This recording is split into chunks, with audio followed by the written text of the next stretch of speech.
Coming up today on LinkedIn News Live, the idea of universal basic income is catching on in cities across the U.S. We speak with one of the early advocates of the idea, what worked, what didn't, and does free money really help alleviate poverty?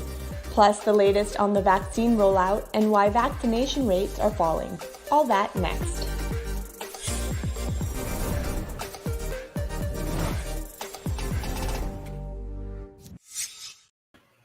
Hi, I'm Nina Melendez. Welcome to LinkedIn News Live, where the business conversation begins with you. Today, we're discussing the ever-increasingly popular idea of universal basic income. But first, let's take a look at the top headlines. Biden lifts the immigration cap. Facebook rules to uphold the Trump ban from its platform. And a new strategy could help vaccination rate. Let's take a deeper dive into that story. The Biden administration is creating a federal stockpile of vaccine doses and investing in community outreach in an attempt to quell the problem of wasted doses.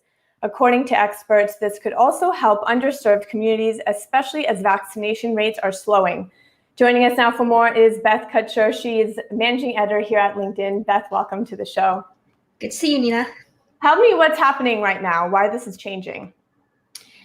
Well, vaccination rates have been slowing since their peak about a few weeks ago in mid-April. And we actually saw about a third decline in the number of people that are getting vaccinated. And we need to keep up the momentum in order to reach the goal that the Biden administration has set of getting 70% of adults vaccinated by July 4th. And why are we seeing these changes now? What's going on? I think it really speaks to getting those vaccination rates to increase. The big concern is that the slower the vaccination rollout goes, the more time the virus has to mutate, for new variants to crop up.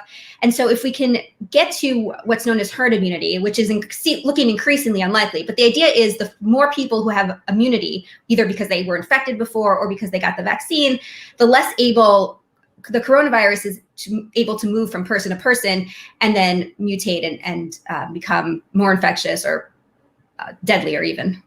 That doesn't sound good. The stakes are really high here, aren't they? Yes, for sure. And what kind of pressure is the U.S. receiving from outside international groups, actually? The U.S. so the vaccine rollout has overall been going really well in the U.S. And as a result, hospitalization rates are falling, infection rates are falling. We're doing really well, especially if you compare what was going on just a few months ago here. Unfortunately, that's not the case. And the situation in countries like India and Brazil is dire. It's heartbreaking. And so there's been a lot of pressure on the Biden administration and wealthier countries overall to target something that's been known as vaccine nationalism. So we have been stockpiling vaccines, even vaccines that we're not using, like the AstraZeneca vaccine, which isn't even approved here yet, hasn't filed for approval. And so there's pressure on the Biden administration to step in and show its support for other countries and send some of those supplies to developing countries that need it. Beth, thanks so much for those details, and we'll check in with you later to see how it's going. Great, thank you. That was Beth Kutcher. She is the managing editor here at LinkedIn News. And for more stories like these, you can check out the news module to the right of your screen, or if you're on mobile, click on the search box. Now, I want to bring in our next guest, Michael Tubbs. He is a special advisor to Governor Newsom and chair for the Mayors for Guaranteed Income. There is a growing call for guaranteed income as the pandemic has hurtled so many Americans into economic uncertainty and pushed unemployment levels to heights we haven't seen since the Great Depression. 9 U.S. cities, including Compton and Cambridge, are experimenting with the program, but does a no strings attached check solve for recipients' financial stability and job prospects? Let's bring in Michael to weigh in. Again, he is a special advisor to Governor Newsom and also the chair for Mayors for Guaranteed Income. Michael, welcome. Thanks so much for having me. Michael, just for the purpose of this conversation, I want to just sort of talk about what we mean when we talk about universal basic income. So it is in cash disbursement, so it's not an in-like benefit like food stamps, for example. It's reoccurring and it goes to all eligible individuals, and there is no work requirement. Can you tell us why you wanted to do this for Stockton, California when you were mayor? I was born and raised in Stockton, California, and I realized that the crux of so many of the issues that folks were complaining on Facebook about or on Nextdoor about was about poverty and economic scarcity. And this is even before COVID-19, because I would argue that poverty, child poverty, has been a pervasive pandemic in our country for a while now. And in college, I studied Dr. King, and I remember he talked about a guaranteed income or a universal basic income being the most effective way to get rid of poverty. And I viewed my position as mayor as having the opportunity not to be something, but to actually do something and to test ideas that could provide a future, a vision for the future. So that's why we started the basic income pilot in Stockton. Really was just fed up with the status quo, viewed the status quo untenable, and really wanted to see what can we actually do to solve for economic insecurity and poverty. Are there sides of the social safety net, though, like say for universal childcare that might be more helpful than UBI? I think that I tell people all the time I like to have my cake and eat it too, meaning that as a person with a child, I definitely think childcare is a part of a solution. As someone who likes shelter, I definitely think affordable housing is part of the solution. As someone who likes to be able to go to the doctor, I think that healthcare is part of the solution. And I think childcare solves for childcare. I think healthcare solves for health. I think housing solves for housing. And I think cash solves for cash, or cash solves for poverty, or cash solves for economic insecurity. So I absolutely think that we have to be expansive in our thinking in terms of what are all the things people need to self-actualize. And yes, good schools are important. Like Dr. King said, he talked about how we try to solve for poverty by solving for housing, for healthcare, for childcare, which are important to do to solve for those issues. But to solve for the issue of poverty, or to solve for the issue of not having enough cash, the answer might be the most obvious one, which is cash. I hold that thought because I want to, so many questions on that. I want to say hi to some of our members joining us now. We have Tanya from Florida, Deborah from Pennsylvania, David from Boston. And I want to ask our viewers to join in on the conversation. What would you vote in favor of a national basic income across the United States? That's a poll that we're asking for you today. Feel free to throw it into the stream. Let us know your thoughts. We'd love to hear.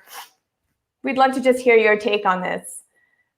So, we're talking about cash, Michael, and all of the other safety nets that already exist out there. To me, it sounds super expensive, right? Let's say we gave $10,000 to every American above the age of 18. That would amount to a little under like $3 trillion that it would just cost cash out of the government's pocket. How do we pay for this? Yeah, well, the great thing about federal government is that the federal government can deficit spend. And we've seen even during this COVID pandemic, where we literally have a guaranteed income program for parents with children, where parents with kids making $75,000 or less are going to get a regular monthly reoccurring check for the government, with the only string attached being a parent. So I definitely think that the question about cost is the right one. And I think there's a lot of efficiencies that could help pay for it. I think if you look at sort of tax avoidance, if you look at sort of the marginal tax rate in 2021 compared to what it was in 1950, if you look at sort of revenue that could be created through a data dividend or a legalization of cannabis and taxing that the issue isn't how to pay for it. The issue is really around political will. So if you look at our defense budget, if you look at the amount of money we spend we spent $2 trillion in 2017 to provide tax cuts to the richest 1% of Americans and to corporations. And with that same amount of money, we could get half to that number you mentioned. But I also think, as we've seen with the stimulus plan, that maybe instead of going universal at first, we should start with a guaranteed income and ensure that those who absolutely need an economic floor get it. And again, we saw that through kind of COVID-19 American Rescue Plan, and even under President Trump, where the government decided to give people money to send checks to 90% of Americans versus 100% of Americans. So I would be in favor of that as a first step, because it's a huge step from where we are today. Do you think that the fiscal conservatives in Congress would ever go for an idea like this? For example, whether we pay for it by raising taxes or whether we pay for it by reducing the budget for defense or whatever. I mean, we try so hard to increase the budget for teachers and schools, and that's difficult. What are your thoughts to people who say this is not politically salient? Yeah, I would argue that we have 50 mayors from across the country who are saying, yes, it is politically salient through marriage for guaranteed income. I would argue there's literally a national model. We literally are giving money to parents through the child tax credit, which is a form of guaranteed income. And I would also argue we know that structurally our Congress is broken, and that's why we have to abolish the filibuster so that we don't need 60 people. We need 51, a majority of folks, to do what's right, not just for Democrats, but for independents and for Republicans. Because the thing is, the states that are the reddest have some of the highest rates of poverty and economic insecurity. The states that are the most Republican would benefit the most from their residents having an income floor. So I think that we have to deal with the structural issues in terms of how laws get passed in our country, and that's why we absolutely have to abolish the filibuster. But I would also argue that this is an issue that has a big capacity to at least have bipartisan support from regular people. And it's a fat function of working with them to educate their representatives about how this is not some crazy socialist idea, but it's an idea that Thomas Paine talked about in the 1700s. An idea that Dr. King, who everyone loves to quote, talked about before he was assassinated. And I would argue that as COVID-19 has shown us, it's an idea whose time has really come. So, I was looking through some of the mayors, some of the cities that are part of the coalition, the Mayors for Guaranteed Income, which you founded and you chair. And I was surprised to see sort of the diversity of cities, right? So you've got Atlanta, you've got Cambridge. When I think of Cambridge, Massachusetts, I don't necessarily think of a town that's struggling financially or that has high rates of poverty. And then you've got Compton, you've got LA. When you're meeting with these mayors, what are you hearing from them? What are they telling you? Well, what I'm hearing from the mayors the most is how COVID-19 has really opened their eyes to the ways in which we have to do more. That everything we did before wasn't bad, but clearly it wasn't enough. And they're saying that my constituents deserve an income floor. And they realize that something as small as $500, $1,000, even $2,000 a month is not enough to cause people never to work again. But it is enough to allow people to have the agency and the dignity to decide what type of jobs to take, the dignity of being able to having to work one job, the ability to take time off and take care of loved ones, etc. And they're also saying that they understand that cities can pilot and test.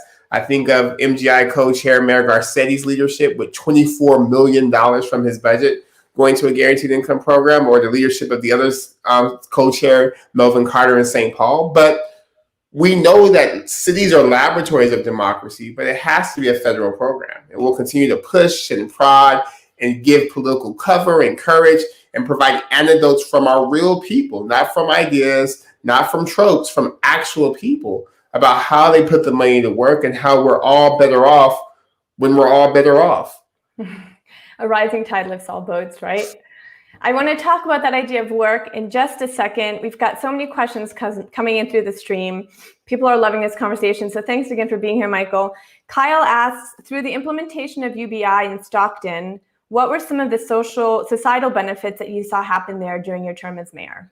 Yeah, I think one thing I would have done differently is would have raised even more money to help more people. Because in Stockton, we were only able to do 125 people. So we weren't able to see city level impacts, but we did see sort of at the individual and community level that folks were able to be healthier, to show up as parents, that folks were more likely to volunteer or be involved in civic life. And interestingly, folks were able to help their loved ones, which makes a lot of sense because if you're in an economic insecure position, chances are you don't have a lot of wealthy friends. Chances are your peer group is in similar circumstances. And with incomes being so volatile, the extra money allowed them to loan money and float money to family and friends and allow them not to be pushed back by that unexpected $500 emergency that 1 out of every 2 Americans aren't prepared for. So back to that idea of work, Michael, when I posted this on LinkedIn, I got a lot of comments before the show. And I saw a reoccurring theme of just people talking about this idea that it's somehow unfair just to give money to people who perhaps aren't working or who aren't looking for work. And the idea that perhaps free money disincentivizes people to go out and work. I'm sure you've heard that contrarian voice before. What are your thoughts? Yeah, the data just says that's not accurate, right? And I think we have ideas, but in terms of what actually happened, what we saw is that folks with a guaranteed income were actually 2 times more likely to move from part-time work to full-time work and less likely to be unemployed.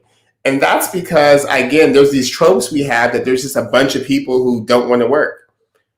And this is literally not true. The highest percentage of people not working are children in this country, because thankfully we have child labor laws. And when I think of sort of folks who may not do traditional work, I think of like caregivers and domestic workers who do that work at home, who would get paid if they did it next door, but because they do that for themselves and at home, they're not compensated. But that's not, as someone with an 18-month-old, I can tell you the hardest part of my day and the funnest part, but the thing that takes the most work is watching and spending time and supervising my son. When I think of folks who are differently abled, folks who may have some sort of disability, who may not be able to do traditional forms of work. I think of sort of students or artists. And so I think our notions of work also need work in terms of being more accurate and reflective of what people are doing. But again, I don't know anyone that can live off $500 a month, anyone that can live off $1,000 a month. But I do know $500 or $1,000 is enough to allow people to take risks and to be entrepreneurial, to take risk and take time off to apply for better jobs, to take risks and invest in themselves in more education. That's exactly what we saw in the data from the Stockton pilot. I want to bring up the poll again because I'd love to hear from our viewers what they think. Would you vote in favor of a national basic income program? Yes, no, maybe. And if it's maybe, why? Tell us why. Should there be a cap? Should there be a limit? Should there be some requirement? Let us know. We'd love to hear your thoughts. And Rick in the stream is saying, I have warmed up to the idea of a UBI over the last couple of years. And he wants to know how this would affect unemployment benefits, great question, Social Security, retirement, and welfare programs.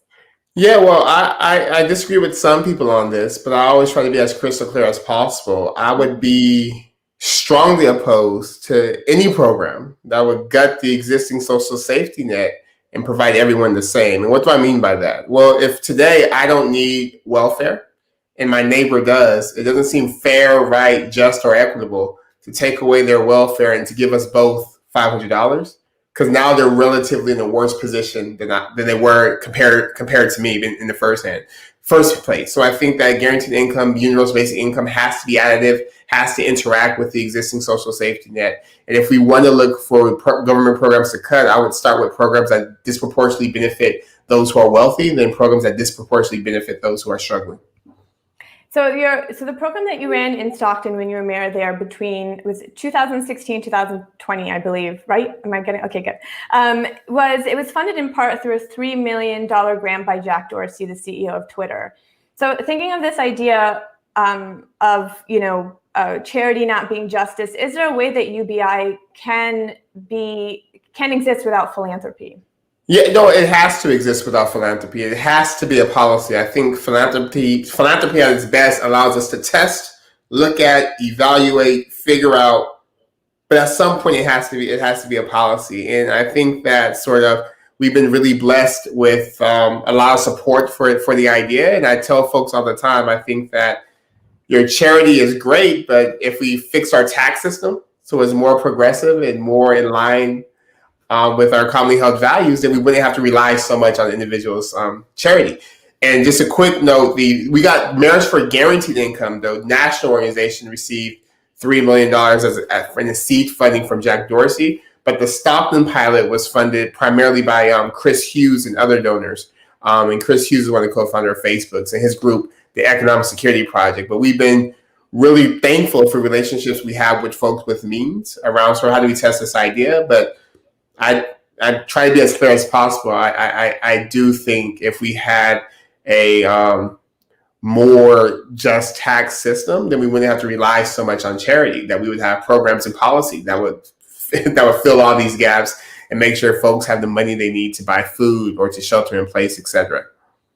So back to the idea of taxes, because it's a hot topic and everyone hates them. Are you saying that if the government implemented a UBI program nationally, federally, that there is a way to do it without raising the taxes for the lower and middle class folks? I would argue that would be where our first look. And I think part of it is looking at additional revenue streams. So we have this whole conversation going on around tax avoidance. We have some proposals in the Senate around sort of a wealth tax over certain level. We have conversations about an estate tax. We have conversations around a data dividend. We have conversations around cannabis legalization and using the revenue generated from that. So there's a variety of ways to create something that's not just, it's not just giving people money. It's an investment in productivity. It's an investment in health. It's an investment in better educational outcomes. It's an investment in all of us. And it's probably the most important and smartest investment we can make for the future of this country. So when you were in Stockton, what you guys did is you gave essentially, it was a debit card, is that correct? And that way you were able to monitor the spending. I want to bring up a quote from the white paper that was released on some of what you found in the first year. Consistently, the largest spending category each month was food, followed by sales merchandise, which was also likely food purchases at wholesale clubs and larger stores like Walmart and Target. Other leading categories each month were utilities and auto care or transportation. Less than 1% of tracked purchases were for tobacco and alcohol. And the reason why I thought this quote was very interesting to me, because so many critics say if you give people $500 or however much it is a month of just ancillary spending money, they're going to take that quote unquote free money and, you know, buy all the champagne and have mimosas for breakfast every day. But it sounds like that's not actually what is happening, and those are not the results of the experiment in Stockton. Care to comment? Yeah, and that was the one thing I had to contend with the most over the life of the experiment. And I mean, you're kind with thinking champagne, that has a connotation of more refined taste. But the things I would hear from folks were that people were going to buy 40s and malt liquor and Marlboro cigarettes, which for me were dog whistles and really coded language. So yeah, I think it goes to show you that we can trust regular people, working class people, even people in poverty with money, just like we trust those with a lot of money, with money. And the fact that so many people spend money on necessities, food, is, I think, really an indictment of our current society and how we have to all work together to make it better and more reflective of our values. But yes, please scream it from the mountaintops. People did not spend their money on drugs and alcohol. And in fact, I would argue that based off some of the mental health impacts, that maybe some of the drug and alcohol and chemical dependencies we may see in folks may be triggered actually by not having enough money, may be triggered by economic insecurity, may be triggered by stress and anxiety. And actually guaranteed income helps alleviate some of that and allows folks not to be as stressed, not to be as anxious, and maybe not as likely to take solace or refuge in chemicals. So, Michael, there's many people in this stream who agree with you and who are championing this. Haiti says trickle-down economics does not work, and UBI would fuel the economy from the bottom up. But we've got a lot of people who are skeptics, right? Lee says nothing is free and always strings attached. Taxes will increase for the vast majority of Americans. So, I mean, we've touched on taxes already, but, you know, thinking about the idea of perhaps people who work really hard, who, you know, whatever, bootstrap their way up to success, there could be perhaps some resentment of this idea that, you know, and aside from, say, the stay-at-home mothers taking care of their children, that someone who isn't working can just be given money and say, hey, do what you will with it. And I'm sure you hear this a lot. There is this intrinsic feeling of like you should earn what you get. How do you respond to that? I absolutely agree. You should earn what you get. But when you have people working 14 hours and not earning enough to pay for rent, when you have people who have put their lives on the line during this pandemic and who as essential workers and contracting COVID-19 and all types of other things, they still can't afford to pay for utilities. People don't earn what they what they work in the status quo.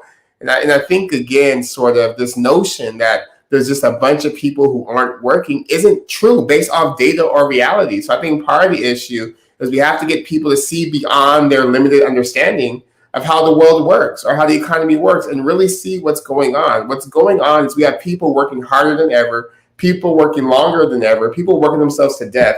and still can't pay for basic necessities. What we have is that as women, majority women who are at home doing domestic work and childbearing, who are being compensated with that.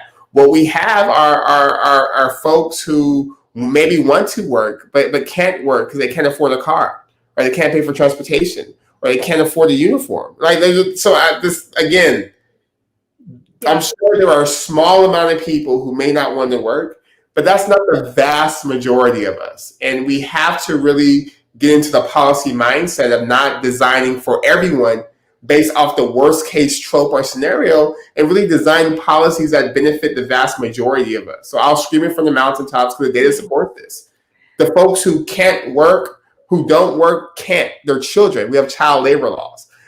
Folks who can't work, who don't work, are working, doing domestic work at home. Folks that don't work maybe are discriminated against because they have a criminal record. Maybe have a disability. Maybe have some sort of mental or physical illness. Like there's a bunch of reasons why folks don't work, but the vast majority of people who can work do work. And the issue is that work in and of itself isn't enough to provide an income floor. And I would also say, I personally just don't see the benefit in having poverty. It doesn't make me feel better that I work hard and my friend may work harder or not as hard, but they're struggling to make ends meet. That just strikes me as like inhumane. And I think in an enlightened, civilized society, we have to evolve our understanding and at least provide an income floor for people, not for luxuries. I'm not saying everyone should get a yacht or everyone should avoid taxes in the Cayman Islands. I'm saying that everyone should have at least a floor to be human, to be able to provide for the necessities and basics that we know people need to live with dignity. It's interesting as I'm hearing you talk. First of all, I want a yacht. So secondly, just this idea that perhaps there's a little bit of maybe compassion or empathy that's missing in the conversation that we should think about. Neil actually has a very good question. He asks how UBI would affect employer pay. Yeah, I think that's a great question. And I'm sure that some employers would see something like a UBI and say, I could pay a little bit less, but that's why we should also have laws around the minimum wage. That's at least $15, right? So no one could go below that floor. But I also think a guaranteed income also gives people bargaining power. So if folks want to reduce wages or make work hours longer or make jobs less attractive, because folks have a income floor, they're able to have more agency around the types of jobs that they will take. And I know a lot of folks love the market, and I think that's the market at work, right? If folks have money, then they'll be able to determine the working conditions that are optimal for them to work in addition to the money they receive, and they will course correct in that way. Michael, before I let you go, I just want to ask, what can we see from you in the future? Are you going to run for mayor again? I am definitely not running for mayor of Stockton again. I enjoyed my 4 years there, 4 years as a council person. 8 years in local government. Literally spent my whole 20s in local government. Not doing that again. But I think if there's another office that makes sense in the future, where I'm able to continue to fight for a country that works for everyone, to continue to fight for a country that lives up to its values, I would definitely seriously consider it. But I'm not wedded to being in public office, but I am wedded to doing all I can to make sure we live in a country with opportunity for all. Well, we certainly appreciate all of your efforts, and we hope to have you on again soon to talk about how it's going. Thank you. Anytime. I have a lot more free time. That was Michael Tubbs. He is special advisor to Governor Newsom in California and founder and chair of Mayors for a Guaranteed Income. And he was also mayor of Stockton for 4 years. I want to take a look at some of the responses to the poll. So many of you responded, and I couldn't get to all of the questions, but thank you for participating. We asked if you would vote in favor of a national basic income in this country. And Haiti says yes. And also, before people say no, they should try to understand what it would mean for society and the economy. That's from Haiti. Justin says, maybe it would depend on the program design. We should start small and observe the impact. Yeah, both great points. Thanks for everyone who participated, and you can continue the conversation on the stream. Keep it classy, folks. All right, let's check in for tomorrow. We've got a great show planned for you. My colleague, Devin Banerjee, is going to be talking about the pandemic-influenced housing market and what to make of high prices, low rent, and an inventory shortage. You don't want to miss that conversation, especially if you're on the market for a new house. All right, that's it for today. I'm Nina Melendez. Thanks so much for watching LinkedIn News Live.